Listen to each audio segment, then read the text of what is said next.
एक बार की बात है, एक शांत पहाड़ी क्षेत्र में दो भिक्षु थे जो ज्ञान प्राप्ति के मार्ग पर एक साथ यात्रा कर रहे थे। जैसे ही उन्होंने अपनी यात्रा जारी रखी, वे एक तेज धारा वाली एक विस्तृत नदी के पार आए।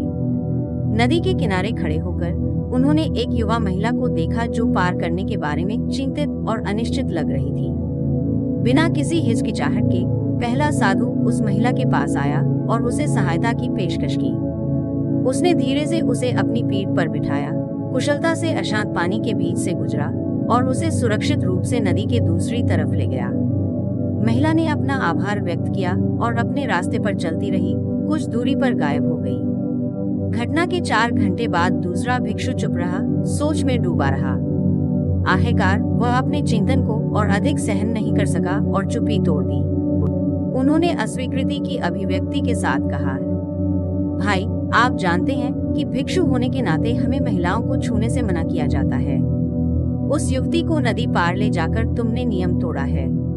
पहला भिक्षु, जो अभी भी शांति और आंतरिक शांति की भावना से भरा हुआ था, अपने साथी की ओर मुड़ा और मुस्कुराया। उसने उत्तर दिया, मेरे प्रिय मित्र, मैंने उसे कुछ घंटे पहले ही छोड़ दिया था, लेकिन ऐसा लगता है कि तुम अभी भी उसे अपने विचारों में लेकर चल रहे हो और अतीत से चिपके हुए हो। अपने साथी के शब्दों में सच्चाई का एहसास करते हुए दूसरे भिक्षु को अपने ऊपर अचानक स्पष्टता महसूस हुई।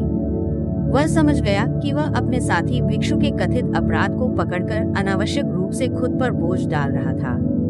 उन्होंने निर्णय और आलोचना का भार उठाते हुए अपने दिमाग को कार्य पर ध्यान केंद्रित करने की अनुमति दी थी, जबकि पहले भिक्षु ने इसे लंबे समय तक जाने दिया था। उस क्षण दूसरे भिक्षु को गहन अनुभूति का अनुभव हुआ। यह घटना केवल कृत्य के बारे में नहीं थी, बल्कि उस लगाव और बोझ के बारे में थी जो उसने अनजाने में उसे पकड़कर जमा कर लिया था।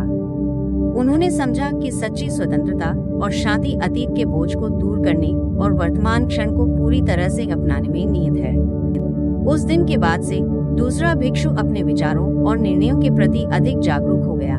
उसने अनावश्यक आसक्तियों को छोड़ना और जीवन की अंतर्निहित नश्वरता को अपनाना सीख लिया। दोनों भिक्षुओं ने एक साथ अपनी यात्रा जारी रखी, अपने नए ज्ञान को उन सभी के साथ साझा किया जिनका उन्होंने सामना किया, दूसरों को अतीत के अनुभवों का बोझ छोड़ने और वर्तमान में मुक्ति पाने की याद दिलाई। और इसलिए दो भिक्षुओं और नदी की कहानी हमारे लगाव, निर्णय और बोझ को दूर करने के लिए एक सौम्य अनुस्मारक के रूप में कार्य करती है। अतीत को त्याग कर हम वर्तमान क्षण की सुंदरता और शांति को पूरी तरह से अपना सकते हैं, दिल और दिमाग की सच्ची मुक्ति का अनुभव कर सकते हैं।